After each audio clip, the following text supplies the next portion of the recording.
Orang-orang yang kerja di exchange, gue nggak mau spill satu-satu, tapi banyak orang kerja di exchange tuh nggak ngerti. Tanya simply suruh pakai TG bot aja dia pasti nggak bisa, Pak. Jadi bukan, jadi dia hanya bekerja as pekerja, tapi nggak ngedalamin industrinya. Nah, maksud gue gini, kalau orang-orang kayak gitu aja bisa masuk ke exchange, nah kalian-kalian yang di Gen itu harusnya bisa lebih jago. CM, lu range salary sekarang berapa? Ya maksudnya di rupiah kena 3 digit gak? Ya sekitar segituan lah ya, gua nggak tahu sih ya, 1 agia lah ya. 1 agia, tuh, itu nikmatnya. Ya, tapi kan kerjanya juga Pak.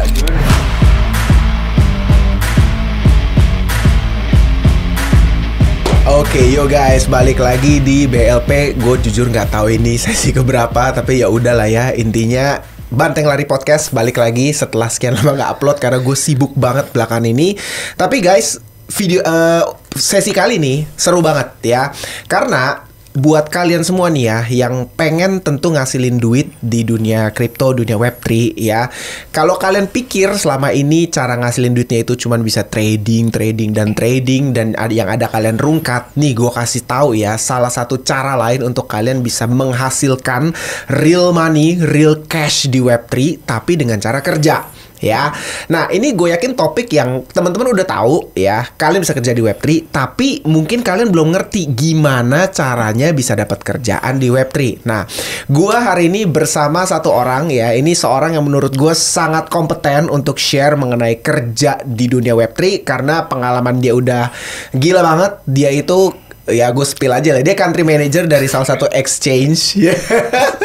Udah gitu dia juga termasuk dalam organisasi 10 mudeng 10 mudeng Indonesia dan juga founder dari Bunda Milenial. Gak bercanda. Bapak Milenial, Alex brother. Thank you, my brother bro. Alex, apa kabar men? Baik. Thank you loh, gue udah di invite ke Banteng Lari Podcast. Gak, gila, gue yang thank you banget. Lu dari anggota 9 mudeng udah mau datang ke sini. 10 nambah 1. Siapa ya? Gue, lu, Yunepto yang gede-gede. Iya, gede-gede semua. Sesuai sama temanya. Size kita ya. Bro, gimana? Aman semua? Aman ya. Memang puji Tuhan lumayan sibuk ya di market seperti ini. Tapi gue juga setuju sama lu bro. By the way, memang kebanyakan orang tuh nggak banyak yang tahu ya kalau lu tuh sebenarnya bisa dapet ya insight lah dari kerjaan-kerjaan di Web3. Dan juga memang sempet topik yang cukup viral, tapi orang tuh masih menurut gua banyak yang belum tahu, banyak yang perlu edukasi. So let's kita talk about it. Yes. Bener-bener gue gini ya, ini bener-bener menurut gue topik yang menarik. Dan gue yakin teman-teman penonton gue banyak yang kalian tuh mau ngerti gimana caranya dapat kerjaan di Web3 gitu. Karena jujur nih gue ngomong sama lu ya, gue sendiri pernah kerja di Web3 company. Pernah ya, sekarang udah enggak. Dan I can tell you ya, gajinya itu gede ya. Udah gitu pressure-nya memang ada ya, work pressure-nya memang ada, tuntutan target memang ada. Tapi kalau gue bandingin dengan kerjaan Web2 gue zaman dulu, nggak tahu ya menurut your experience, tapi in my personal opinion, since gue kerja dari rumah, it's very flexible. Menurut gue akan pilih Web3 jobs kemana-mana. Bukan gue disrespect Web2 jobs ya, no. Tapi kalau gue boleh pilih, karena gue pernah cemplung di dua-duanya, gue akan pilih Web3 jobs. Tapi gini, Lex, sebelum gue mau bahas ke dunia Web3 jobs, lu cerita dong background lu tuh sebelumnya gimana sih gitu loh. Lu tuh siapa gitu? Yeah. Anjay. Founder Bunda Milenial. Ya mungkin singkat aja kali. Nama gue Alex ya. Mungkin buat teman-teman yang pernah nonton juga, gue wannabe content creator. Nice. Supaya gue bisa cepet-cepet resign ya. Nggak bercanda. So basically gue tuh memang mulainya sebenarnya accounting bro. Jadi gue tuh memang awalnya kuliah. Kebetulan kuliah accounting? Gue kuliah accounting finance dulu, gue di US. Oke. Gue kuliah accounting, gue double degree accounting finance. Ya bener-bener Asian minded banget lah. You have to be success, you have to play in finance market. Ini mindset gue. Lalu gue masuk ke sana, jebret accounting. Gue mau ambil namanya tuh dulu CPA license. Oke. Kalau lu mau dapet CPA license, ternyata lu butuh 175 or something credit hours. Jadi satu major tuh nggak cukup. Lu mesti ambil 2 major. So gue dulu tengil. Gue mikir yang paling susah apa? Accounting sama finance. Dua-duanya aja gue ambil. Jeder gitu kan. Ya ternyata memang saat itu gue kupu-kupu. Kuliah pulang. Ya lumayan lah, gue bisa dapat GPA yang lumayan tinggi sehingga gue di hire sebelum gue even lulus. Nah problemnya adalah setelah gue kerja almost 2.5 years ya, gue sempat pindah company sekali di sana. Bro, aduh no disrespect ya, tapi boring banget sih. Kerjaan accounting tuh mungkin bukan gua kali ya. Dan ya super boring. Long story short, karena ada family problem, as you know, naga-nagaan. Gue harus pulang, bro. Oke. Sudah dipanggil, phone a friend. Gue harus pulang ke Indonesia. Oke. Jujur waktu pulang tuh gue shock ya, bro. Karena di luar, gue pernah spill juga di salah satu podcast. Ini gue real banget. Ini sebenarnya kecil, bro. At the time, ini like 7-8 years ago lah. At the time 2017-an berarti ya. 2017-an. Oke. At the time tuh gue bisa dapat sebulan itu let's say 4 to 5.5k per month.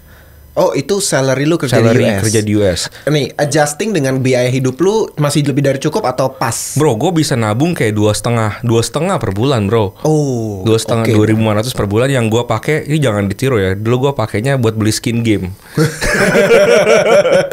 Game apa, Dota? Dia dua-duanya CS:GO, Dota gitu-gitu. Dota nggak ada skin? Ada nggak sih? Ada. Ada ya? Tapi gue nggak Mobile banyak. Legend kan ada ya. Gue banyaknya dulu CS. Dan itu CS. ini tapi maksud gue ini lucu ya, funny story. Itu super highly profitable, bro. Oh, dagang skin game ya. Ya itu investment udah kayak invest di kripto aja. Tapi emang bener sih, ada teman-teman gue yang cuan parah dulu dari jual item Ragnarok lah gitu. Itu gila banget. Tapi pada saat itu kan gue bukan mencari cuan. Gue pure memang suka. suka. Nah, terus habis itu? Nah, habis itu gue masuk ke harus pulang ke Indonesia dengan lu let's say gaji. Aku ambil bottom rendahnya aja deh. 4.000 rendah kan. Di bottom rendah kan Oh, itu di US rendah. rendah lah, bro. Kan di US gajinya tahunan. 4 kali 12 cuma berapa? 48, bro. Rendah banget. Oh, itu rendah ya? Itu average soalnya gue hitung. Soalnya waktu itu gue sempet naik gaji sehingga dapatnya at least kalau nggak salah pokoknya setahunnya itu 58k. Gue lupa per bulannya berapa. Tapi kan kena pajak ya, kena pajak. Terus gue rupiahin itu sekitar 60 sampai 80 juta per bulan. By the time itu gue masih 22 tahun, masih muda banget, man. Oh iya. Masih muda. Buat dapat segitu. Banget. Ya gue literally kayak spray money kan. Spray money. Pas pulang, lu di wake up dengan realita. Ya nggak segede gitu gajinya. Iya dong. Benar. Gue pulang itu gue masuk ke consultancy firm. Consultancy firm itu sebenarnya gajinya lumayan gede kalau untuk ukuran Indonesia. Ini gue spill aja. Ini waktu itu 2019 atau 2020 ya. Gue agak lupa di situnya. Cuman gue pulang saat itu, mungkin lu juga masih kerja kali. Masih. Iya kan. Berarti lu tahu dong gaji-gaji masih inget lah kira-kira. Menurut lu waktu itu dengan ukuran berarti fresh grade tapi lulusan US. Gue sempat bandingin juga sama teman-teman gue. Waktu itu gue dapat sekitar 15, bro. Oke. Udah lumayan lah. Tapi jabatan lu apa? Dulu Asmen manager. Asmen BD. Asmen BD. BD. Cuman lu tahu kan, ini 15 tuh seperempat gaji gue di US, Pak. Iya, benar. Gue kayak anjir begini banget ya cari kerja susah banget gitu kan.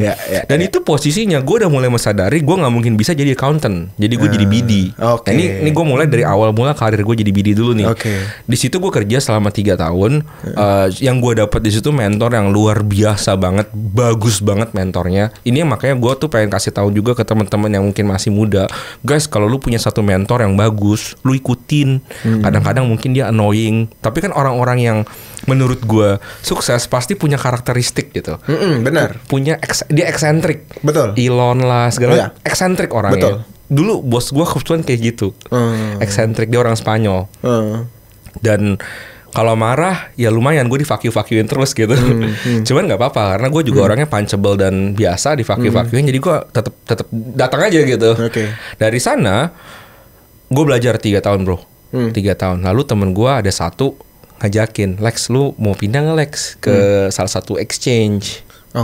Hobi dulu namanya. Oh, hobi dulu. Iya. HTX sekarang kan. Sekarang HTX. Dan dia nawarin waktu itu 2 kali lipat lebih lah dari gaji gua.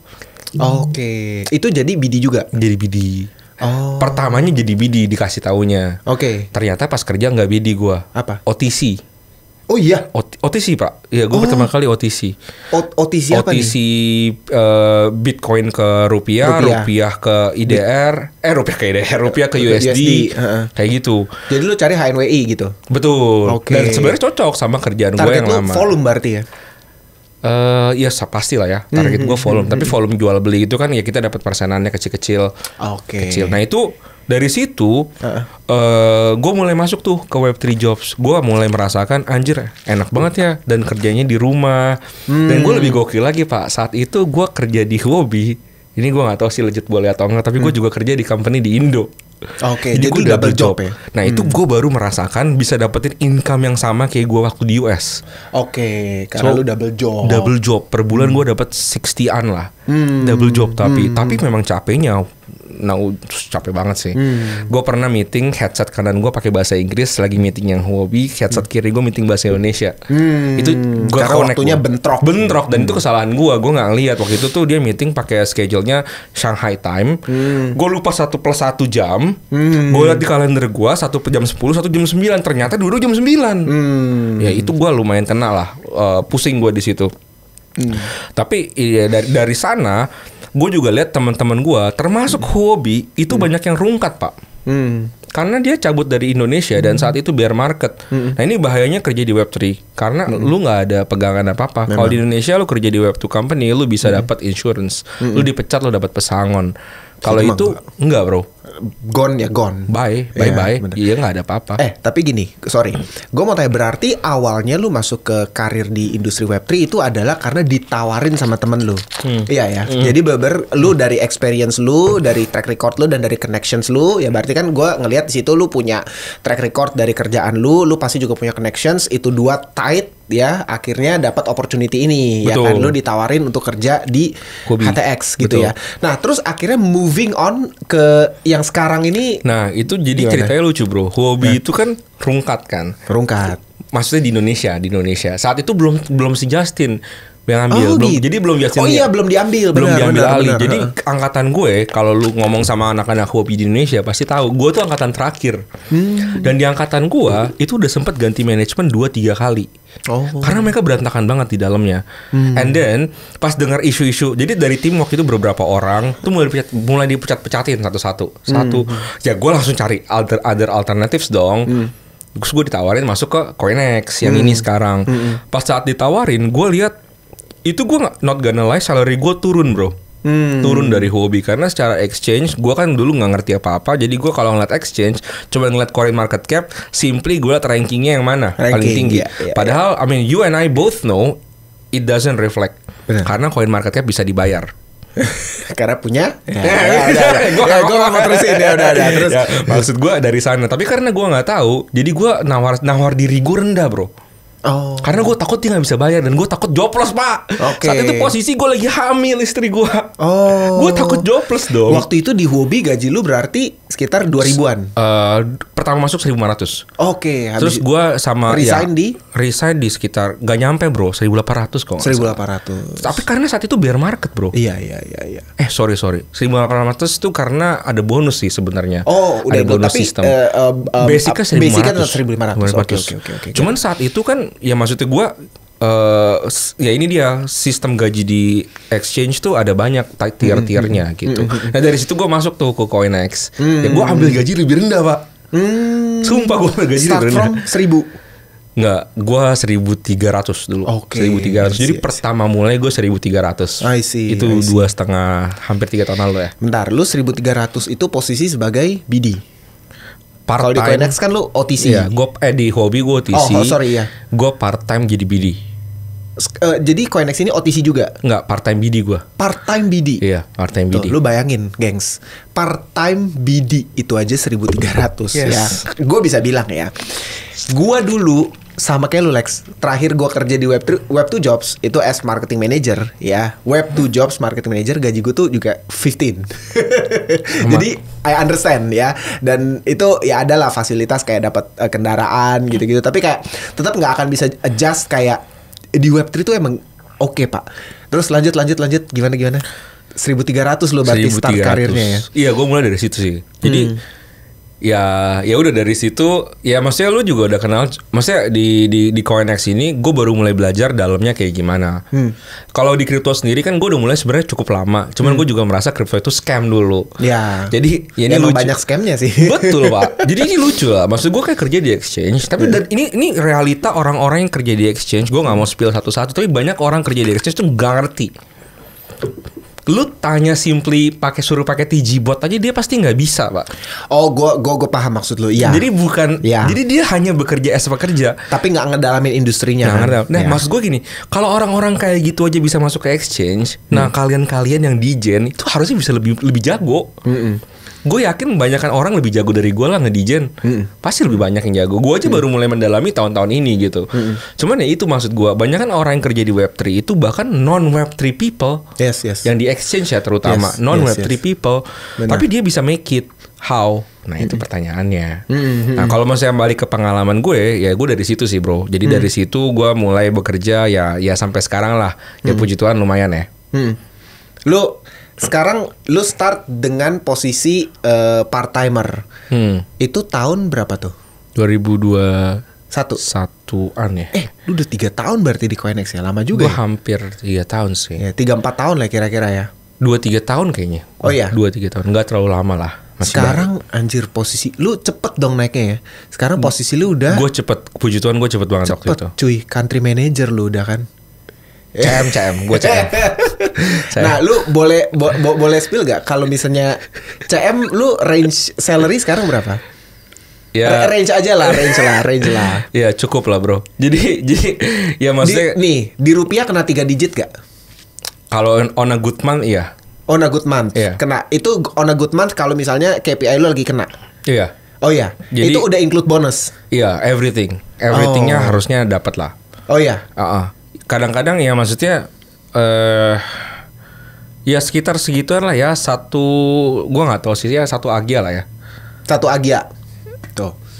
Itu nikmatnya ya. Tapi kan kerjanya juga Pak, gimana ya? Ini gua kadang-kadang suka gedeknya gitu loh. Orang tuh enak banget nih kayak gini-gini dong kerjanya gini. Cuman gue tanya sama lu sekarang, lu biasa nggak meeting jam 1 pagi?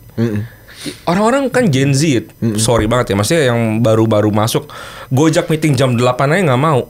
Pagi. Nggak jam 8 malam atau jam 8 pagi. Ya bener, intinya jam 8 nggak mau. Mau pagi atau malam. Padahal itu menurut gue masih normal time ya. Normal time. Tapi gue bisa confirm lu semua ya. Gue kenal Alex ini kan, kita udah kenal dari berapa lama ya. Nih, gue kenal dari kenal biasa. Terus habis itu gue main ke tempat dia.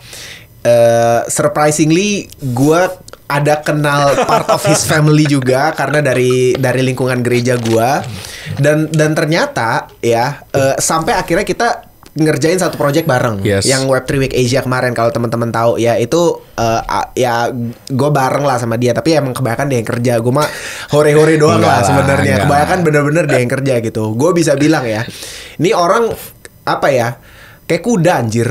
Ya, lu juga anjir, sama-sama. Kuda anjir, kuda. Enggak, lu lebih kuda dari gue. Lu punya restoran, men. Lu punya lu restorannya F&B ada beberapa. Lu masih kerja di exchange. Lu ada apa lagi, Cumi? Ada beberapa lah. Ada beberapa, lu ada agency, lu ada juga kemarin kerja project Web3 Week. Itu lo orang gila sih. Tapi lu juga lah Pak. Lu badak. Enggak lah, biasa aja gue. Nah, tapi gini, gue mau tanya dong, lu coba dong, maksudnya gini, apa ya, journey-nya tuh lu gimana caranya dari 1.300 lu bisa kayak increasing secepat itu dalam waktu 3 tahun, yang mana sorry to say ya, in my personal opinion di Web3 itu nggak mungkin. Wah, nggak mungkin Pak. Pak, sesimpel gini deh. Sorry lu gaji, at least lu kalau misalnya lu bilang lu on a good month bisa hit 3 digits in rupiah, berarti itu aja kan bisa like 7 or 8K kan, 7 or 8K gitu. 10K. Lu ya kan, or 10K bahkan kan kalau 1 agia kan, lu bisa increasing like 8 times gitu loh dari pertama masuk dalam kurun waktu 2-3 tahun. How you did that? Ya menurut gue yang paling penting adalah, ini pernah gue bahas, sebenarnya lu tuh harus tahu dulu, namanya kerja ini sama ya, mau lu kerja di Web2, kerja di Web2, tapi dimanapun lu kerja, lu harus tahu apa yang bisa lu kasih buat company-nya. Itu dulu. Itu dulu. Kebanyakan orang tuh selalu apa yang bisa gue dapat dari company-nya. Ini yang salah. Menurut gue kalau lu mau maju, lu harus kasih tahu dulu, show your proof dulu lah. Dan ini tuh takes time guys. Jadi nggak cuma satu kali lu kerja bagus lu langsung expecting dapat duit gitu. Nggak gitu. Dulu gue cerita bro, pertama kali kita ketemu kalau nggak salah di Bali ya.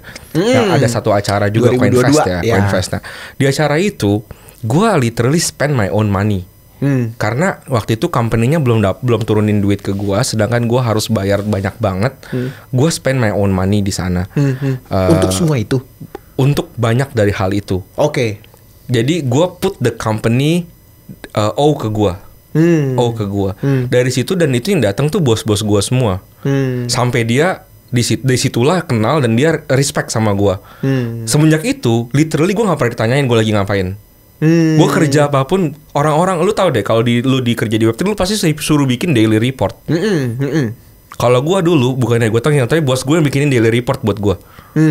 Karena dia tahu apapun yang gua lagi lakuin, gua pasti mikirnya kan perusahaan. Gimana cara CoinEx-nya maju, gimana cara CoinEx-nya nambah segala macam lebih profitable. Itu pasti yang gue lakuin. Jadi dari semenjak itu, ya maksudnya jalan gue terbuka. Nah jadi maksudnya adalah ya lu nggak, itu kan gini, gue bisa lakuin itu karena waktu itu memang gue punya uang. Kalau misalnya kalian nggak punya uang, caranya ngerjainnya gimana? Itu kan pasti banyak orang-orang akan nanya. Ya caranya, ya guys, ya lu kerja gitu. nggak ada pilihan lain. Misalnya lu disuruhnya kerjain Twitter, oke, lu kerjain Twitter. Terus lu kerjainnya Twitter, TikTok, YouTube, Telegram, semua all in one package. Terus lu show, guys, lu pas meeting lu bilang, ini Twitter gua hasilnya begini. Tapi bukan cuma Twitter, gue juga kerjain Telegram, gue juga kerjain YouTube, gue juga kerjain ini. Jadi lu kasihnya more. Betul. Dan itu konsisten. Gue yakin kalau memang perusahaan lu baik ya, after 3-4 months, dia akan 3 months lah. Biasanya dia akan notice, ini kok orang kerjanya baik banyak banget ya. Kayak we have to keep him, we have to give him more lah supaya dia lebih happy. Itu yang gue lakuin bro. Tanggung jawab gue satu, gue ambil more responsibility, dan gue gak pernah satu kali pun nyinggung. Kayak misalnya, gue harus naik salary dong. Itu gue gak pernah. Oh iya? Jujur gue gak pernah. Gue gak pernah. Mereka yang berinisiatif. Dia gak enak sama gue. Dia gak enak sama gue. Dia gak enak sama gue. Karena waktu itu posisinya di saat itu gue dapat multiple offer dari tempat lain. Gue cuman simply bilang, gue dapat offer dari ini. Besokannya datang surat dari HR. Ini kocak semua. Datang surat dari HR. Dia bilang, ya selamat, congratulations, lu udah naik ke sini, posisinya naik ke sini, salary-nya naik ke sini. Nah udah gitu-gitu aja. Selalu company yang make the offer for you. Company make the offer. Yang terakhir gue sempat sekali minta, satu kali terakhir ini gue minta karena maksudnya kan waktu itu gue dapat promotion yang menurut gue lumayan berat juga ya, lumayan tinggi lah promotionnya, yang di last promotion ya. Dan memang waktu itu keadaan gue capek banget. Kan ngerjainnya banyak banget, and I think gue udah do literally almost everything. Gue cuman bilang, gue pengen tanya dong, kan ini respon gue tanya gini, ini cara lu nanya ya kalau mau naik gaji. Menurut gue cara sopannya gini, gue kan dunya banyak nih, ambil tas yang nggak sesuai dengan job desk gue yang lu suruh, dan KPI gue yang disuruh sama lu ini penting ya. Jadi yang disuruh dulu nih, yang KPI disuruhnya itu udah achieve. Gue achieve KPI yang tidak disuruh. Ada ini nggak sih kayak some sort of packages atau some sort of compensations gitu, from all the hard work. Gue nanya itu doang. Ya itu kan again cara nanya yang putting orang di posisi yang tidak enak. Gue nggak bilang gue minta enakin gaji anjing gitu. Nah gitu. Gue nanya kayak gitu, ada nggak kayak gitu? Dan dia bilang, pasti ada. Oke, gue suruh tunggu. Ya gue nggak masalah nunggu. Itu gue mulai dari situ bro. Jadi dari situ ya sampai sekarang inilah. So far gue di posisi ini juga baru sih bro, baru 4 bulanan lah ya. Tapi puji Tuhan timnya grow dan everything ya karena bull market ya. Iya benar. Karena bull market, timnya grow, exchange-nya juga grow. Ya gue very happy lah. Gila sih, tapi lu gila sih. Emang lu ancol men, karena gue tahu kayak apa yang sehari-hari lu kerjain, kayak anjir nih orang manusia atau bukan gitu, kuda atau badak atau mudeng atau apa gitu. Mudeng. Iya kerjanya banyak banget gitu loh. Tapi lu bisa manage untuk juggling semuanya tuh sama bisnis lu, sama ini lu gila sih. Tapi guys itu ya take pointsnya yang gue tuh 100% agree ya. Baik lu tuh kerja di Web3 atau Web2, sebenarnya basic principlesnya sama. Kalau lu kerja, it's always apa yang lu bisa offer, bukan apa yang lu bisa take dari company-nya gitu. Kalau mindset lu adalah apa yang bisa lu take, lu gak akan last lah ya. Lu akan kecewa terus, lu akan ngerasa this company owes me ya. Lu akan terus merasa seperti itu walaupun lu udah di well paid, lu udah di treat dengan sangat baik. Tapi kalau mindset lu seperti itu, lu akan selalu ngerasa kok gue kurang ya gitu loh. Tapi kayak memang gitu, mindset yang lu harus punya adalah lu harus bisa give something, give. Kalau memang company-nya baik tentunya ya harus dibarengi dengan kayak lu give, company-nya juga baik, formula ini ketemu, lu akan bisa make it dengan sangat baik. Betul. Gitu. Kalau memang lu rasa nih company-nya nggak baik, ya udah simply cabut aja iya, gitu. Kalau emang company-nya manipulatif, kampret gitu. Jangan merasa kadang-kadang kan kalau di kita ya di generasi kita tuh kadang-kadang orang suka nggak enakan ya bro. Iya. Nggak enakan mau cabut. Kalau dari sisi gue, lu kalau company-nya nggak apresiatif sama lu, ya lu cabut aja guys. Betul. Ya tapi gue rasa tergantung audiensnya nih. Kebanyakan Gen Z atau kebanyakan Gen X, kebanyakan millennials. Kalau misalnya Gen Z kebalikannya ya, belum apa-apa langsung cabut gitu biasanya. Langsung cabut. Baru masuk. Oh ya thank you, besok kan udah hilang. Benar. Gua agak-agak tobat deh kalau kayak gitu. Tapi gini, Lex, kalau untuk temen-temen yang bener-bener kayak let's say dia masih kuliah gitu. Oke. Ya, gua ngebayangin nih kalian yang nonton nih masih kuliah atau memang kalian ini let's say lagi kerja dan kalian bosen dan stuck dengan kerjaan kalian dan kalian pengen coba menjajaki dunia Web3, industri yang lagi emerging parah. Luar biasa, bro. Luar biasa. Parah. I wish I can tell you lah seberapa emergingnya industri ini tuh gila banget gitu. Karena gue ke all conferences di Asia ya. Ini gila banget industrinya dan menurut gue ini kita masih Indonesia tuh masih terbelakang banget. Itu aja udah, maksudnya Indonesia sekarang sama 3 tahun lalu udah beda Mendingan, banget. Udah jauh. Gue sih ngeliatnya udah impactful banget. Jauh. Cuman Bener. itu aja kalau lu bandingin sama yang di luar, jauh, ya lebih jauh lagi. Waduh. Lu ke Korea lebih gila lagi industrinya. Nah, lu kasih tips dong dari lu yang benar-benar menurut gue sangat kompeten. Gimana cara mereka tuh bisa step in ke industri ini gitu loh. Bisa shifting. Kalau untuk anak-anak kuliahan gimana? Oke. Kalau anak-anak kuliah kan nggak ada pengalaman nih jatuhnya. Nggak ada pengalaman. Pertama kadang-kadang tuh namanya kuliah tuh lu mesti lihat dulu bro. Biasanya anak-anak kuliah kan gue sering juga nih beberapa kali road trip ke kampus-kampus. Mereka tuh lebih ke major minded. Major gue psychology, so I have to work psychology. My major is math, kayak gitu. Gue harus di math gitu. Nah, itu kalau dari sisi gue sih buang jauh-jauh. Ya, gue setuju. Buang jauh-jauh. Gue setuju. Cuman kalau jangan nggak kotak-kotakin karir tuh kayak gitu. Itu malah menghambat. Tapi kan gini, oke lah. Gue mau karena gini. Kita harus adil lah bro. Dulu waktu lu baru lulus, lu pasti berpikiran kayak gitu kan. Bener sih. Gue juga sama. So kita kasih dia 2 tahun kayak gitu. Beneran. Kita kasih dia 2 tahun. Masuk realita nggak gitu pak. Betul. Ya. Kita kasih. Let's say jurusan lu apa guys? Lu psikologi. Lu merasa oke, gue harus jadi psikiater lah whatever. Sesimpel gini, lu mau masuk ke dunia Web3, company gua Coinex, dia juga punya HR division. Jurusannya rata-rata apa? Ya psikologi dong. So gimana caranya lu bisa meng-offer supaya dapetin job yang ini? Ya nomor 1 adalah lu ngerti dulu nih playernya siapa aja di Web3.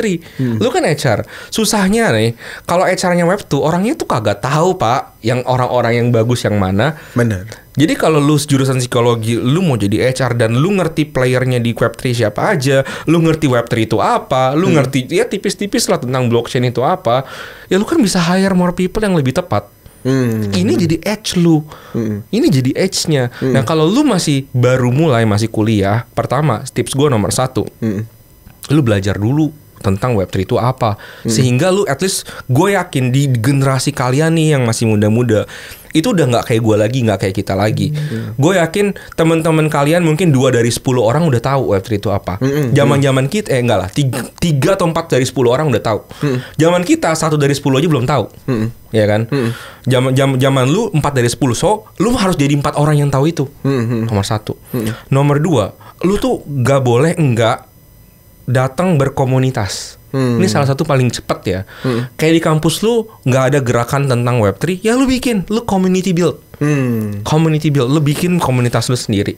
Atau cara bikin komunitas gimana, ini masuk topik yang berbeda lagi. Cuman maksud gue, lu datang ke perkumpulan daripada lu tiap hari ngomongin Mobile Legend, lu ngomongin Valorant, ya which is gue lakuin juga sih dulu. Cuman ini I wish kan, ini things yang I wish I had known ya. Things yang gue berharap gue tahu waktu gue seumur itu. Ya coba gue ngomonginnya komunitas kripto. Komunitas Web3, tahu orang-orangnya siapa. Itu nomor 2. Nomor 3, ya udah, kalau udah lu udah punya nomor 1, punya nomor 2. Ini memang gue mungkin bakal dihujat bro ngomong kayak gini. Cuman ya lu coba memberanikan diri, volunteer yourself. Lu bisa gambar, volunteer yourself gambar. Lu bisa jadi affiliate marketer, lu volunteer yourself.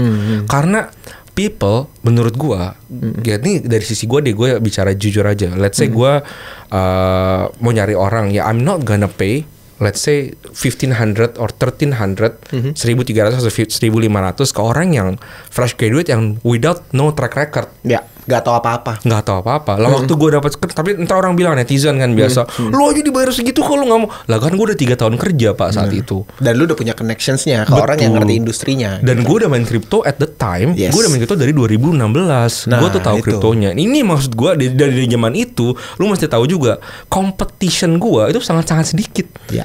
Karena talent skillnya nggak ada. Benar. Lu sekarang yang teman-teman kuliah, competitionnya menurut gue 2-3 kali lebih besar. Udah growing nih. Udah growing, tapi Talentnya. masih sangat-sangat tipis juga. Betul. Sekarang ini talentnya masih dimakanin orang-orang luar. Betul, habis pak. Malaysia pak. Oh benar, Malaysia, Thailand, gila-gila semua. Gila-gila semua. Karena gimana ya? Lu nggak bisa, kalau di Web3 lu nggak bisa berpikir sekotak itu gitu. Nggak boleh lo ngerti kan? Sekotak itu gitu. Tapi gini, gue mau nanya sama lu. Berarti ada 3 ya. Lu ngerti industrinya, lu aktif berkomunitas, sama lu volunteering diri lu gitu ya. Ya, gue itu legit lah menurut gue. Karena apa ya? Ini yang gue mau teman-teman juga pahamin ya. Kayak jangan sampai lu ngerti Web3 itu hanya sebatas kripto ya, hanya sebatas trading gitu. Kayak anjir itu bigger than that. Sangat-sangat bigger than that gitu. Kayak karena lu harus bisa berpikir kayak Web3 itu seperti layaknya ya perusahaan Web2, nggak ada bedanya gitu. Betul. Yang mana mereka itu nge-build presence of the company, mereka butuh product guy, mereka butuh marketing guy, mereka butuh the C-levels, mereka butuh pimpinan, mereka butuh finance, mereka butuh semua yang lu pikir ada di perusahaan Web2 itu ada di perusahaan Web3. So lu tinggal pindahin aja, tinggal lu pelajari industrinya seperti apa, behaviornya seperti apa, dan beres. Dan mungkin gue akan tambahin keempat. Ini number one gue adalah lu harus bisa bahasa Inggris. Itu iya gak? Itu sangat-sangat. Karena ya sorry to say ya, ini tuh international, global ya, ini borderless gitu ya, dan bahasa pemersatunya English. Nonetheless lu harus bisa sih. Betul. Karena kalau lu punya 3 skills ini tapi lu nggak ngerti bahasa Inggris even in a passive way, wah berat pak. Berat men. Berat. Makanya gue bilang bahasa Inggris aja itu skill. Ya, yang lu harus pelajarin, entah lu mau main game kayak atau ngapain kayak, lu harus bisa. Baru lu bisa dapat kerjaannya. Betul. Oke. Gue agree banget, completely agree untuk lu entry gitu. Tapi untuk scale-nya, Oke, untuk scaling nih, misal lu udah dapat your first job gitu kan, atau kita masuknya dari mana nih? let's say gini deh, paling gampang itu posisi community lah menurut gue, managing community, CM itu buat gue posisi yang kayak very easy dan banyak. Setiap project crypto token di luar sana butuh CM. Butuh CM. Untuk bahasa Indonesia. Yes. Cara scaling dari lu menjadi CM ke posisi yang lebih tinggi di perusahaan. Menurut gue simple, guys. Ini sama kayak di Web2 juga. Ujung-ujungnya tadi lu sempat mention sebenarnya si company ini butuh apa? Butuh barangnya di-download, butuh barangnya dibeli, butuh barangnya masuk di mana-mana supaya awareness. Ujung-ujungnya company-nya butuh apa? So setiap role di company itu, mau lu CM, mau lu product guy, mau lu BD, mau lu HR, lu harus punya sama-sama mindset. Oke, gue masuknya, gue biar gampang gue exchange ya, Coinex ya. Exchange pertama lu harus ngerti dulu bisnisnya apa. Ini penting karena banyak orang tuh nggak ngerti. Business exchange itu apa? Kalau misalnya lu masuk ke L1, let's say lu ke project, lu mesti tahu project lu tuh bisnisnya apa. Maksudnya bisnis tuh gini, how the project gets revenue. Ini penting. Sama kayak gue jualan kopi, gimana caranya gue dapat company-nya dapat revenue? Ya by jualan kopi. Kalau exchange gimana cara dapat duitnya? Ya by people trading, dapat transaction fees, dapat buka posisi dari trading fees, dapat masuk on ramp atau off ramp. Betul. Ini dulu lu harus tahu. Basically any type of project lu tahu. Begitu lu tahu, lu cocokin ke roles lu apa di company. Jangan nyebrangin roles orang. Roles lu sebagai community manager. Oke, gua sebagai community manager, apa yang bisa gua lakuin supaya company gua bisa grow? Dan cara grow-nya gimana? Ya get more revenue. Gimana caranya? Oke, kalau lu udah punya mindset ini, every little things yang lu lakuin itu harus driving towards itu. Contoh nyata ya, kalau sebagai community manager, oke, gua butuh orang trading. oke, gue akan sharing signals. Gue akan invite experts yang bisa jago trading buat sharing masuk ke signals, community, masuk ke community. Jadi growing terus. Jadi growing. Itu kan kalau orang trading essentially dapat volume, dapat apa? Dapat rebates, dapat komisi ke kita juga. Betul. Nomor 1. Nomor 2, oke, gue community gue harus growing nih. Karena kalau orang growing, orang akan pakai exchange-nya. Oke, gue datang ke tempat-tempat yang lain. Sedot komunitas-komunitas lain. Ayo coba ke tempat gue juga dong. Hal kecil seperti ini, kalau mindset kalian udah gimana, ini akan membantu company-nya, itu akan bisa scaling. Gue pindah ke job yang lain. Ini menurut gue karena orang-orang banyak nggak tahu, tapi copywriter, bro. Oke, benar. Karena exchange itu rata-rata butuh. Pakai, bro, pasti pakai 100%. Pasti. Karena banyak orang Indonesia banyak orang Indonesia tidak bisa bahasa Inggris. Jadi butuh bahasa Indonesia, copywriter bahasa Indonesia. Sesimpel itu. Pada saat kalian menjadi copywriter, kalian harus pikirin gimana caranya saat gua mengcopyright dari bahasa Mandarin atau bahasa Inggris, orang tuh suka dengan UI UX-nya, orang bisa akhirnya pakai platformnya, orang tuh beli, orang tuh trading. Gimana? Mindsetnya balik lagi ke sana. Menurut gua kalau lu udah apply mindset itu dengan anything yang lu lakuin, itu bakal growing. Scalingnya itu organik. Soalnya kalau lu nanya satu persatu step yang gua lakuin agak susah karena beda kan. Roles-nya beda. Jadi gua mendingan kasihnya kayak gitu. Mindsetnya lu benerin dulu nih. Lu paham dulu bisnisnya, tahu cara bisnisnya dapat duit dari mana. Kalau udah tahu dari mana, oke, apapun yang gua lakuin itu harus towards itu. Benar. Sekreatif lu dan sejagonya lu sesuai dengan experience, sesuai dengan kemampuan lu. Betul. Itu gua ya itu emang bener lah. Itu 100% agree lah. Nah, gini Lex, anjir gue sampai lupa tadi gue mau ngomong. Tadi gue udah kepikir satu hal gitu yang kayak gue udah kayak nyantol banget di otak gue, tapi kayak tiba-tiba gara-gara lu ngomong gitu gue hilang. Normal. Apa ya? Gini. Silence. Anjir, gue lupa mau ngomong apa. Ini aja, mungkin biasanya orang tuh suka nanya gue, tapi tuh gue udah sebar resume bang, tapi kok nggak dapet. Oh, gimana lu dapet banyak yang kayak gitu? Banyak atau enggak gue udah selalu kasih resume tapi nggak dapet. Anak-anak komunitas banyak ngomong ke gue kayak gitu. Ya susah lah. Maksudnya gue mau kasih tips sebenarnya gimana caranya biar lu bisa diterima gitu. Maksudnya getting your first one lah. Nomor 1 menurut gue berarti resume lu simply kurang menarik. Karena kalian mesti bayangin juga, walaupun lu kenal sama gue, tapi yang kenal sama gue juga ada banyak. Bukannya gue tengil, tapi memang itu kejadiannya. Dan posisi yang kebuka berapa? 1. Tapi yang lamar 10 misalnya. Pak, mending 10 pak. 100. Pak, mending 100 pak. 700 pak. 700-800 gitu. Buat satu posisi yang sama. Jadi kalian battle dengan 700 orang. Yang gue pilih cuma 1. Kan gue akan ngeliat dari 700. Jujur bukan gue yang ngeliat, tapi ada orang yang ngeliat 700 resume. Gue cuma mau select biasanya 30. Jadi dari filternya dia nyampe ke gue 30. 30-nya ini gue panggil interview biasanya. Jadi ada banyak nih step-stepnya. Kalau kalian step 1-nya resumenya gak kepilih, ya bye. Susah kan? Ya, jadi caranya adalah kalian harus punya resume yang bagus, guys. Resume yang bagus kayak gimana? Nah, ini agak susah ya karena tergantung yang menilai, subjektif. Tapi balik ke tips gue yang sebelumnya, lu tuh harus punya mindset gimana caranya lu membenefit company-nya. So, lu tulis di resumenya gimana caranya dengan role ini tuh bisa membenefit company-nya. Contoh, gue mau alamar sebagai Twitter guy, social media specialist. Sebagai Twitter guy, yang dipentingin apa? Lu harus bisa bikin desain, ya dong, biar bisa bikin infographics, bisa bikin memes dan shit posting. Ya udah, gua simply ngomong di resume gua. Skill gue adalah gue bisa generate memes pakai ini. Gue jadi self starter lah ibaratnya. Terus gue bisa gue tahu beberapa cete-cete. Lu tulis aja yang lu tahu siapa. Terus kasih lihat profile Twitter gue sendiri kayak gini. Gue udah pernah nge-grow Twitter kayak gini. Makanya kalau lu nggak punya Twitter ya lu grow your own Twitter brand aja. Nah itu more than likely lu akan at least resume lu pasti kepilih. Pasti kepilih. Sama lu mau jadi community manager. Exactly the same thing. Gue aktif di komunitas Telegram A, B, C, D. Gue aktif di DAO A, B, C, D. Kata-katanya jangan typo ya di resume. Jangan typo. Dan usahain in English. Dan satu lagi jangan terlalu norak sih bro. Jangan warnanya kayak sampai terlalu cyberpunk dan susah dibaca.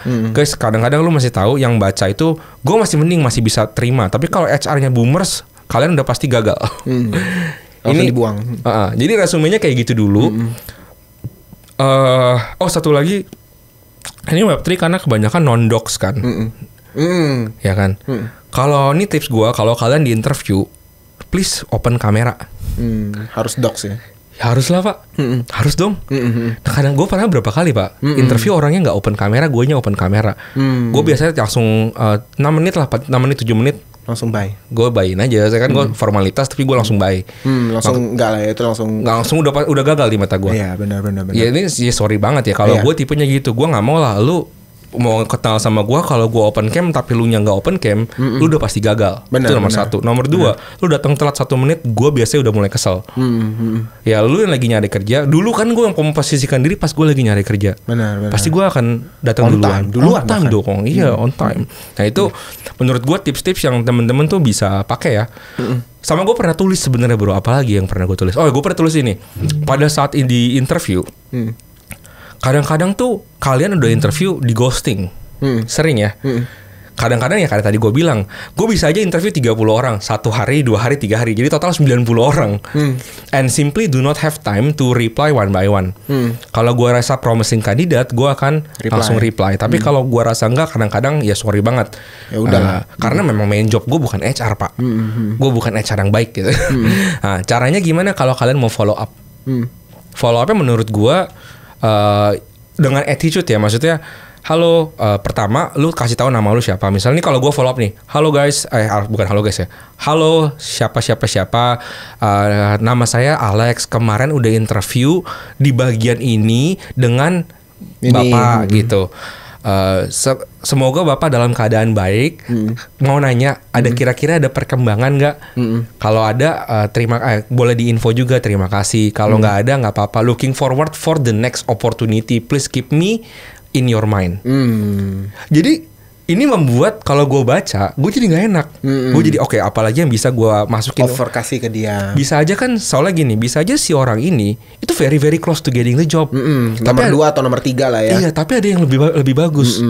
Bisa aja kayak gitu. Tapi kalau misalnya lu udah nggak dapet, nyolot gimana ya susah lah pak, lu menutup rezeki lu sendiri gitu. Benar. Banyak loh kayak gitu. Oh banyak loh. Jangankan job giveaway aja banyak yang nyolot. Udah lo pasti related lah. Gue aja kadang-kadang kayak agak WTF. Judulnya giveaway. Tapi dia nggak menang, marah gitu, kayak fuck man gitu, apa sih gitu.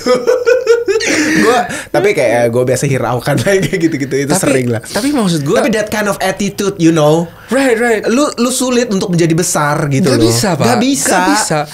Karena lu punya Web3 knowledge, tapi lu juga harus punya etos kerjanya. Kayak etos kerjanya menurut gue penting. Satu lagi gue mau tambahin pak, ini karena agak related sama beberapa kali gue ketemu orang Web3 yang akhirnya masuk ke project tapi nggak bertahan lama. Karena orang dia tuh tidak punya, menurut gue, lack of professionalism. Ini penting. Tadi ini masuk ke tadi ya tip yang gimana cara lu bisa scaling dari 1.300 ke lebih ya. Itu menurut gue itu. Lu harus punya professionalism. Professionalism tuh apa? Nah, ini susah ya. Simply kalau nge-write email jangan pakai emoji. Write email kan formal ya. Beda kalau lu ngomong di Telegram. Ngomong di Telegram bebas guys, bebas. Tapi kadang-kadang kan lu harus ngomong ke bos lu atau lu ngomong ke global, jangan pakai emoji lah. Kalau lagi di email. Nomor 2, ya kalau lagi meeting jam 10, bos lu datangnya jam 10, lu jangan datang jam 10:05. Karena menggampangkan kalau sama temen masih oke, tapi kalau sama bos lu 15 bahkan. Betul. Surprisingly banyak orang nggak tahu bro. Banyak orang nggak tahu. Itu hal simple. Hal simple buat kita simple. Anak-anak muda belum tahu. Gue relate banget loh yang ini. Gue telat 5 menit aja, gue pasti udah info duluan dan gue akan sorry banget. Wah, gue telat 2 menit sampai gue masuk tangan gue dingin dulu. Iya. Soalnya bos gue di dalam. Biasanya kalau udah kayak gitu, gue suruh berdiri bro, nggak boleh duduk gue. Semua gue meeting di meja bundar nih yang di tempat gue yang lama ya. Waktu gue masih di Web2, gue masuk telat 2 menit, gue masih pakai tas backpack. Bos gue udah duduk di ruang meeting, mati gue. Gue masuk buka, gue gak berani duduk, gue cuma duduk gue masuk di ruangan tapi gue berdiri. Sampai dia nyuruh gue duduk. Iya, Benar. hal-hal simple kayak gitu. Hal simple. Banyak orang nggak tahu. Banyak orang nggak tahu. Benar. Terus satu hal lagi mistis yang gue mau tolak juga adalah lu escaping the 9 to 5 gara-gara lu kerja di Web3. In a sense bener, lu escape 9 to 5 tapi welcoming 24 jam kerja. Tuh. Ini bener banget. Gue udah experience nih hal kayak gini. Bener. Iya, lu bener. escaping 9 to 5. Bener. Ya soalnya ntar meeting lu jam 6, jam 7, Tuh, jam kadang 8. lo bisa Terus. adjust dengan orang-orang di luar, dengan tim yang di sana sini. Betul. Benar. Dan the market itself 24 hour gitu loh masalahnya. That's the problem yang lu Betul. harus tahu gitu loh. Market lu nggak pernah tutup. Betul. Gitu. Gua Apalagi kalau kerja di exchange kan. exactly. Sebenarnya apapun ya, bro. Market tuh nggak bagus. Gue literally ya. Baru kemarin malam itu tuh gue meeting jam 11. Terus gue selesai jam 12:30. Gue cuman bilang, kok gue merasa normal ya. Ini ada yang kayaknya nggak sehat nih. Gue merasa meeting jam segini normal. Normal kan? Normal kan? Udah sering gue. Ya makanya. Tapi kalau kita lihat, oke, lu backtrack deh. 8 tahun lalu, was it normal? No. Nggak mungkin. No. Nggak mungkin. No. Di web tuh tidak mungkin normal meeting jam 11 Sama malam. sekali Pak. nggak. Sama Nggak sekali normal. nggak. Makanya ini web 3 ini kadang-kadang lu tuh hilang dengan ilusi waktu, bro. Benar. Karena ilusi waktu, lu banyak kerja di rumah, kadang-kadang masih di rumah, tapi ini kerjanya simply unending aja. Gue tuh makanya kalau kadang-kadang orang suka bilang kerja di web 3 tuh enak, slow living, nggak banyak kerjanya, gajinya gede.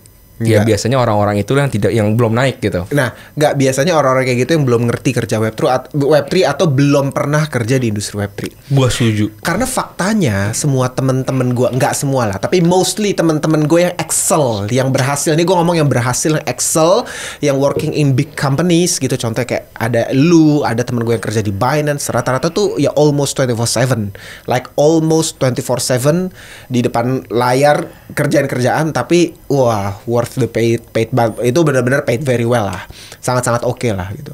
Dan ini ya, gue baru ingat apa yang gue mau ngomongin tadi.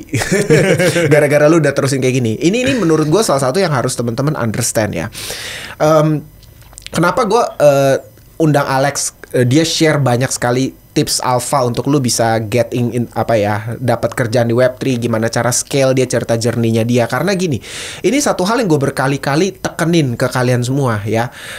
Rata-rata investor kripto menurut gue punya illusion ya. Kalian punya uang 1 juta, kalian masuk market kripto, kalian mau exit dengan 1 miliar atau 10 miliar gitu, dengan modal cuma 1 juta atau bahkan kurang dari itu gitu. Atau let's say 5 juta, 10 juta, tapi kalian punya illusion untuk mau scale up uang kalian lipat ganda sampai ke 1 miliar, 5 miliar, 10 miliar dengan investment. Padahal kalian dari nol, belum pernah masuk kripto, kalian bayar kelas ini itu. Gue bukannya anti kelas, sama sekali enggak, tapi untuk kalian bisa in hoping achieving those dreams gitu. Tapi kalau lu tanya gue, berkali-kali hal yang gue selalu katakan adalah kalau memang lu punya lack of capital, lu kerja anjir. Get more capital. Get more capital, kerja. Gue pun lakuin itu. Gue udah sadar itu dari 2021.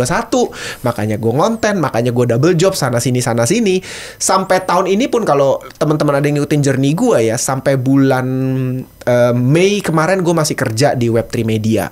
Akhirnya gue ada kerja di satu CM juga. Gue akhirnya resign baru bulan lalu karena gue udah gak kepegang semuanya. Kayak gue udah ngerasa cukup. Gue pun masih build project, gue masih ngerjain banyak sekali hal. Dan gue pun, lu bayangin, sosmed aja gue managing 4 sosmed sekaligus across semua platform gitu loh.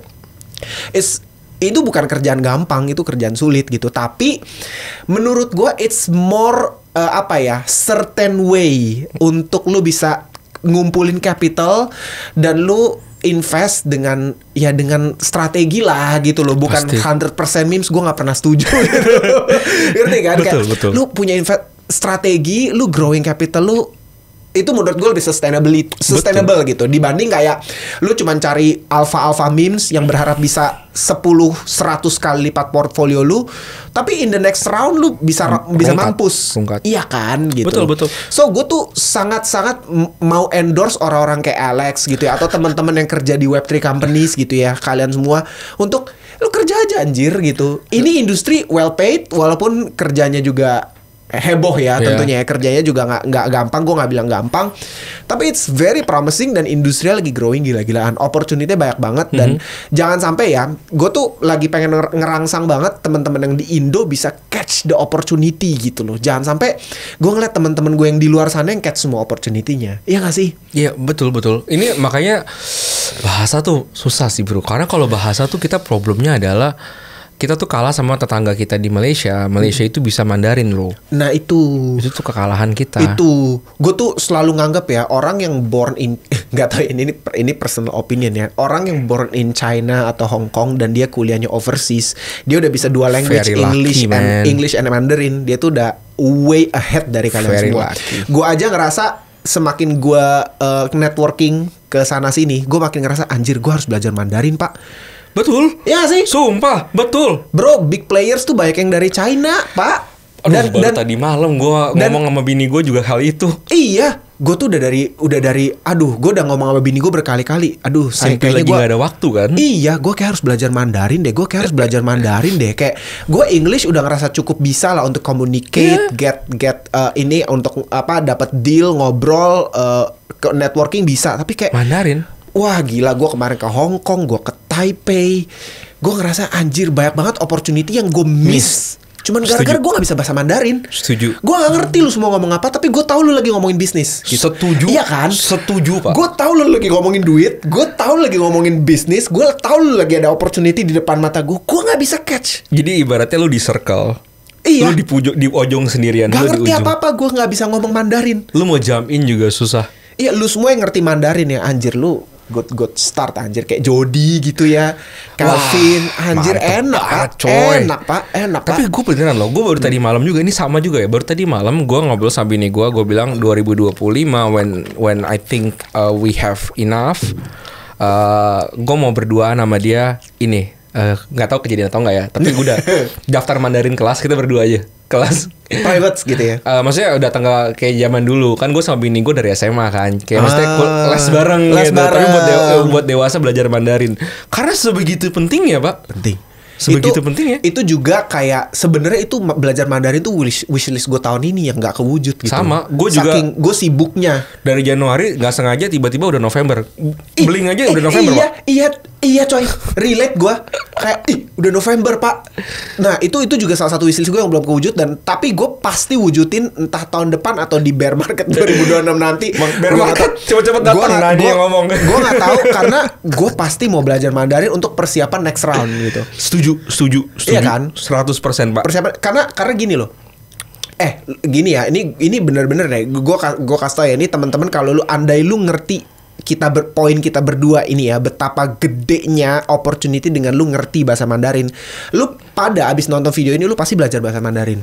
Gue nggak bohong ya, gue bukannya being apa gitu, enggak, memang opportunity di sana, udah, that's it, uangnya ada di sana, udah. Kalau lu mau duit ya lu belajar bahasa Mandarin, udah. Sesimpel ini pak, teorinya pak.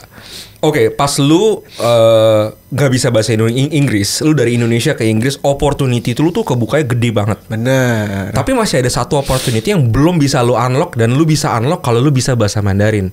Kalau ibarat game, ini tuh chapter-chapter ya, yang lu tuh belum bisa masukin gitu. Ini kayak final boss. Iya, karena memang skill lu belum cukup. Bener. Kan misalnya lu mau lu main MMORPG, lu mau pakai pedang yang lebih baru, itu levelnya 65, tapi lu masih level 60. Begitu level 65 baru lu bisa pakai pedangnya. Nah, ini dengan analogi ini, please think of it, bahasa tuh kayak gitu. Bener. Sebenarnya ada banyak kan. Ada menurut gua 4 major languages di dunia blockchain ya, di Web3. Nomor pertama itu udah pasti bahasa Inggris. Nomor 2 itu bahasa Mandarin, karena big power play-nya US sama China. Nomor 3 itu Rusia, Pak. Ya. Nomor 3 itu Rusia, itu juga big power play. Nomor 4 menurut gua udah pasti itu Spanyol. Karena Spanyol itu sekarang gini, kita nggak ngomongin Latin American market, karena Latin American market most of the time they also speak English. Oke, benar. Tapi kalau lu speak the local, lu bisa get over side quest bossnya yang secret yang lu nggak tahu. Yang alpha kadang-kadang mereka cuma ngomongnya dengan Espanola. Nah, menurut gua 4 itu yang cukup penting ya kalau dari sisi gua ya. Dari sisi gua tuh itu yang gua pengen belajar kalau punya waktu. Anjir. Kalau punya waktu. Tahun depan kita belajar Mandarin loh. Kelas bareng ya. Gue mau bayar kelas. Gue juga mau belajar karena kayak gue udah, bini gue pun udah encourage gue untuk belajar. Belajarlah, kamu belajarlah gitu. Asem Waktu, gitu Pak. kayak. Waktu, Pak. Iya, dan saking gimana ya, lu tahu kan otak lu tuh terbatas. Lu tuh kayak mau belajar A B C D, tapi currently ada E gitu. Kayak enggak, gue mau belajar A B C D dulu aja, yang E-nya nanti dulu deh gitu. Gue jujur aja ya, banyak banget skill-skill yang gue mau pelajarin, tapi gue simply belum punya waktunya karena terlalu banyak kesibukan di sini. Tadi kalau lu ngomong gua kuda, lu apa ya? Gua mungkin kuda poni, ya ini kuda Ferrari nih. Kerjanya banyak banget. Gua tuh udah gak ngerti. Lu lebih gila lah menurut gua. Lu lebih gila asli, lu gila menurut gua. Tapi memang itu menurut gua, kalau di bull market kayak gini dan lu merasa lu punya waktu luang, guys, ada yang salah. Jawabannya ada yang salah, bener nggak? Oke, kadang-kadang orang suka nanya ini gue relate ya bro. Lu pernah ngomong ini waktu kita sempat ngobrol-ngobrol. Lu sempat ngomong, oke, gue udah deploy full capital gue di sebuah koin. Lalu what else can I do? Work, get more capital. Yes. Itu logic gue gitu, karena biaya hidup lu kan terus berjalan. Ya betul. Iya kan, lu tetap butuh stable income, lu tetap butuh gitu. Nggak bisa kayak lu full deploy abis itu kayak bulan depan gue makan apa ya gitu. Wait and see. Nggak bisa gitu loh. Jadi kayak gue emang kerja keras, gue bekerja keras, kerja terus, gue cari duit terus supaya gue bisa ya deploy lagi. Makanya kalau ada orang nanya gitu, kok kayak kok lu bisa buy in the dip terus gitu? Ya karena gue kerja. Itu jawabannya guys. Banyak orang tuh kayak keluhannya ketika market turun marah, kok malah turun, kenapa gue nggak cut loss dulu di atas, beli di bawah lagi. Kalau gue simple, enggak, market turun gue beli lagi. Iya, di atas naik gue beli lagi. Iya, nggak masalah karena gue punya capital. Iya. Gue bakal deploy terus capital gue karena kenapa? Gue kerja. Betul. Gue punya stable income, gue punya income, gue kerja. Nah, ini yang menurut gue rata-rata banyak kesalahan ya ini personal opinion gue ya, sekali lagi ya, gue bisa aja nggak sepakat dengan kalian, tapi menurut gue banyak banget yang kesalahannya di sini, terutama buat teman-teman yang masih low capital. Ya, gue consider gue berangkat dari 2021 tuh very low capital. Asli, gue nggak bohong. Kalau lu udah pernah denger journey gue tuh very low capital. Gue tuh dulu susah banget. Makanya gue bisa lakuin kerja keras, gitu. Sampai sekarang ya gue masih kerja keras gitu. Sampai nanti mungkin nggak tahu next cycle bisa aja gue udah shifting kerjaan lagi, bisa jadi gue nggak konten lagi. I'm not sure about it. Tapi memang harus, mas gue kalau gue lihat di pace kerjaan kita yang sekarang agak nggak sehat sih bro. Nggak sehat. Agak nggak sehat bro. Nggak sehat. Jadi gue juga udah di encourage sama keluarga gue buat take a chill pill ya. Maksudnya slow living lah. Karena bener-bener non-stop aja gitu. Non-stop. Gue mikir satu hari gue mau selesaiin admin. Maksudnya banyak mau kerja di rumah. Oke lah, saatnya gue chill kerja di rumah. Ntar ada lagi. Iya, gue mulai jam 9, gue selesainya jam 1 pagi. Gue sampai mikir, lah kok udah selesai aja harinya. Dan kerjaan gue pas gue cek belum selesai.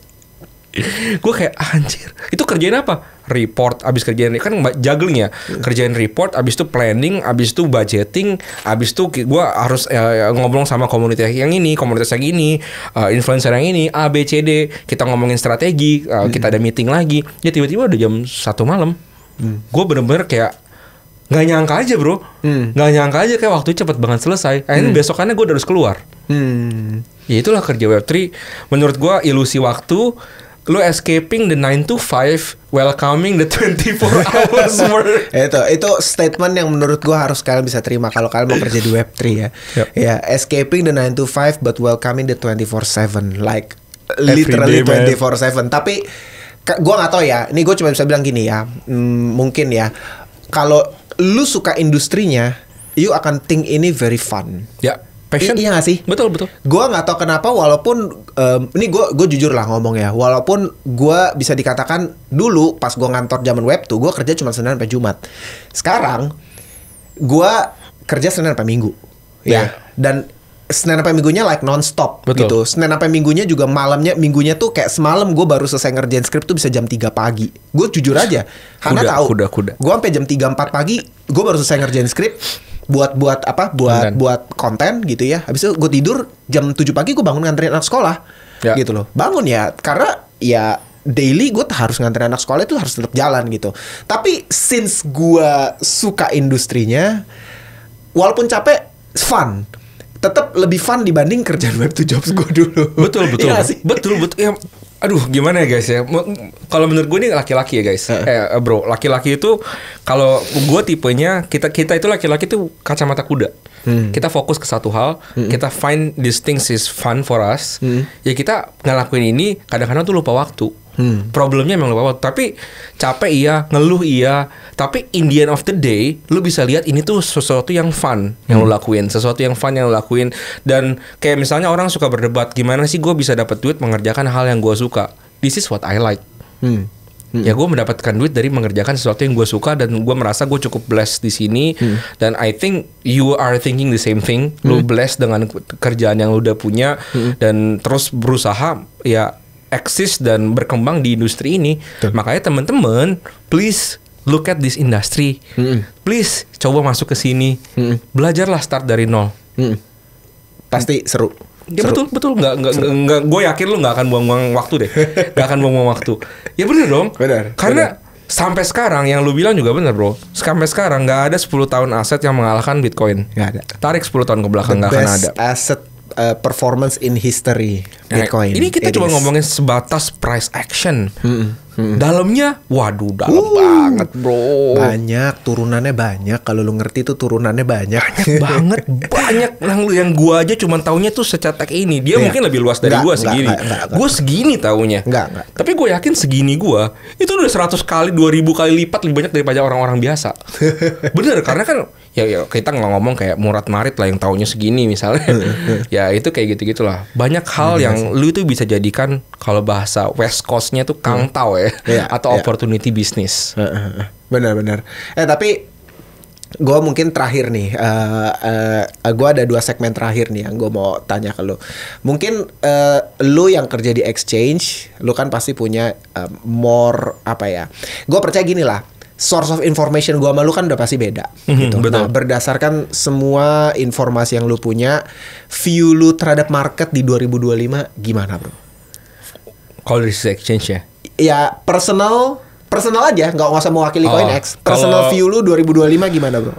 Kita very bullish or enggak? Gue tuh punya satu apa ya, profesi ya. Bukan profesi ya bro ya, kayak apa ya, kayak ini sesuatu yang gue percaya. Dan artinya ini ada beberapa step. Step 1 tuh denial. Step 1 denial. Dimana waktu market naik, lu tuh merasa ini fake bounce. Itu satu. Dan ini kejadian di Januari kemarin. Nah ini step 1. Step 2 itu FOMO. Jadi step 2 kemarin Bitcoin kan sempat masuk kan 69. Top yang pertama 73 ya. 7374. Yang di Maret April yang sebelum halving. Yes. Nah, ini FOMO di mana orang-orang tumpuk beli di 68.000, di 70.000 langsung 73. Suka beli 10 miliar. Nah, itu yang kedua. FOMO. Yang ketiga, itu kan udah pasti yang kena FOMO kan fuk ya, ke bawah tuh jebret. Lalu step ketiganya bukan step ketiga, ini masih masuk ke fase selanjutnya di mana orang tuh FUD ya. Biasanya kan gue kapan nih kayaknya udah selesai nih, market bullish udah selesai segala macam. Nah, masuk ke top yang sekarang nih, by the time BLP yang lagi dibikin ini kan kita lagi masuk ATH di 98.500. 98-an. Yang very soon kita nggak tahu, tapi semua orang ngeliatin the magic number of 100K. Play-nya adalah what's after 100K. Personal gua itu ditabrak kayak roket, bro. Jadi orang ini kan, kalau orang jedar ini, orang tuh pada antisipasinya gini ya, tes, drop dulu. Gua punya pendapat tabrakan roket, bro. Gue punya pendapat. Malah 100K orang FOMOing lagi. Betul, itu BO-nya. Dan yang orang-orang yang FOMO ini adalah step 3 gua. Step 3 gua, circle 1 gua tuh karena tahu gua kripto, dia mulai nanya. Ini udah mulai happening, bro. Udah mulai happening. Partner bisnis gue udah mulai nanya. Gue juga. Sumpah nanya kayak cara beli kripto di mana? Gua ini boomer, bro. Gua nggak mau sebut nama. Takut bermasalah. Ini mau main boomer orangnya, super ultra boomer. Nanya Lex cara beli kripto di depan muka gue, dia KYC masuk ke, gue sebut aja masuk ke toko kripto gitu kan. Gue baik sama Iqbal. Nggak, tapi seriusan gue arahin ke sana karena kan gue pikir belinya gampang segala macem. Itu beli di depan muka gue. Gue sampai dia sosokan kayak, ini MACD-nya gini-gini. Gue bilang, udah lo beli aja, gak usah banyak MACD-an lah. Beli. Step keempat. Nah, ini step keempat, bro. Ini ketika lo orang datang ke MACD atau lo datang ke cafe mana, lo denger orang lagi ngebahas kripto, itu adalah sign to get out of the market menurut gue. Dan ini gue belum sampai. Ini masih di step ketiga. Circle 1 gue nanya-nanya tentang kripto. Tapi ini kita very relatively Kadang-kadang kan tembakan God candle-nya Bitcoin tuh kayak God candle gitu. Cepet. Jadi bull market kita itu cuma 2-3 hari bro yang the real God candle. Ini lu cepet-cepet buang barang kalau lu memang mau buang barang. Kalau gue personally, gue emang stupid. Bitcoin gue diemin, mau dijatuh lagi ke 20.000, gue happily serok more. So, lu very bullish on next year ya. 100K menurut lu di tahun ini achieve lah ya. Achieve lah Desember Ini baru bro. November gitu. Achieve lah bro. Justru Achieve maksud gue tuh 2025 nggak very bullish bro. Oh. Justru itu poin gue. Oke. 2025 itu quarter 1 gue bullish. Oke. Quarter satunya. Habis itu gue punya ya itu tadi gue lagi nunggu sinyal keempatnya. Oke, gue ngerti. Jadi gue lagi preparing. Ini akan sangat cepat gitu ya. Di risking. Karena kita double top, gue nggak tahu, mungkin aja triple top. I may be wrong kan. Maybe triple top, gue nggak tahu. Cuman kalau dari sisi gue udah mulai di risking. Pas gue udah denger orang sampai pertanda gue lagi makan sama keluarga gue di Haidilao, tiba-tiba ada orang joget terus nanya kripto, gue langsung exit. Hari itu juga gue buka CoinEx, gue exit. Karena biasa itu udah very soon. Very top ya. Very top. Itu top signal gue. Ya, benar. Ya, gak tahu kan. Kita kan ini sekarang banyak. Maksudnya kalau lu ngomongnya lebih detail, lebih gede lagi, ada banyak, ada institution play, ada government kita play. Kita breakdown banyak banget itu. Ya, kita bisa ngomong sampai besok bro. Dan itu kita nggak tahu. Ini simple play gue, simple play bodoh gue adalah kayak gitu. Top signal ketika orang-orang yang retail udah mulai ngomongin kripto, FOMO, yang keempat, fase 4. For me, I need to get out of the market. Oke, top 3 lu apa? Top 3 kripto lu apa? BTC. Oke, itu 1, 2. Gue sedih sih. Bangke, gue juga lagi. Gue sedih. Gue juga lagi. Top 3 gue kan kalau teman-teman, gue punya YouTube bro. Literally gue punya YouTube. Namanya Solusi Investasi. Gue iklan. Teman-teman ikut dong. Nah itu gue punya gue beli Ethereum tiap bulan 50 bro. Anjir. 50 juta. Dan itu tuh stuck bro. Naik dikit lah, udahlah. Dari 2000-an something kan. Gue mulai cicilnya itu 3.800 bro. Sedih kan. Tapi ya gue pas 2.300 itu gue mulai beli-beli. Jadi average gue kayak di 3.000-an. Baru sekarang gue mungkin untung 5%. Tapi kan kita ada ya itu airdrop yang gue taruh di sana. Itu gue top 2 gue Ethereum sama Ethereum. Nomor 3 gue tadi gue udah kasih tahu sih. Apa? Jangan ditiru ya. Popcat. Anjir, meme. Oke, Bitcoin Ethereum Popcat. Oke, nice. Itu tadi top 3 dia. Oke, next. Kali ini gue mau masuk ke segmen terakhir gue ya, yaitu bullish or bearish. Bullish or bearish. Ya, jadi simple. Gue akan sebutin ticker.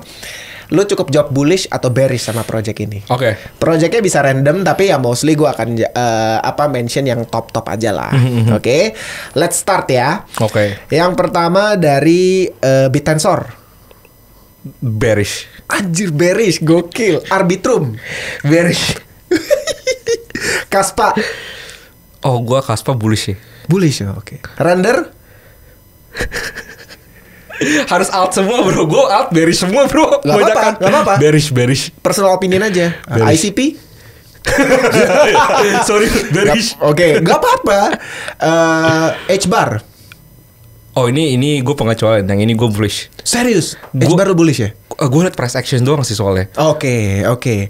Terus Aptos? Oh, gue bearish juga sih ini. Bearish juga gue. PP. Anjir. PP memes bullish. Bullish. Wif. Bullish. Wajir. Bonk. Bullish. Anjir lu. Polkadot. Wah, bearish parah gue yang ini. Chainlink. Bearish. Sui. Oh ini gue bullish. Sui gue bullish. Lu punya barang? Gue sekarang lagi out, tapi gue lumayan bullish. Gue tradingin si Sui pak. Oh trading, oke. Ton. Bu Audi bullish. Oke. Shiba Inu. Bearish. Dogecoin. Bullish. Cardano. Guanya sih bearish ya, tapi price actionnya nggak reflect. Oh iya, lagi naik soalnya ya. Itu kan biggest meme coin pak. Nggak, biggest meme coin itu Bitcoin. Second biggest ya. Oke. XRP. Wah, gue bullish sih untuk short term. Oh, short term bullish. Short termnya bullish. Long term? Bearish lah. Oke. Terakhir Big Four lah. BNB? Bullish. Solana? Extremely bullish. Ethereum? Bullish. Bitcoin? ultra freaking Ultra bullish. Kalau koin lu sendiri CT. Super bullish.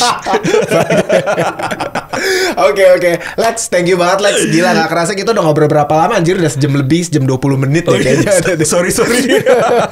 Anyway, thank you so much Lex udah sharing alpha-alpha untuk kerja di Web3, pengalaman lu semua. And that's it guys for BLP season, episode kali ini. See you on next video. Bye-bye. Bye.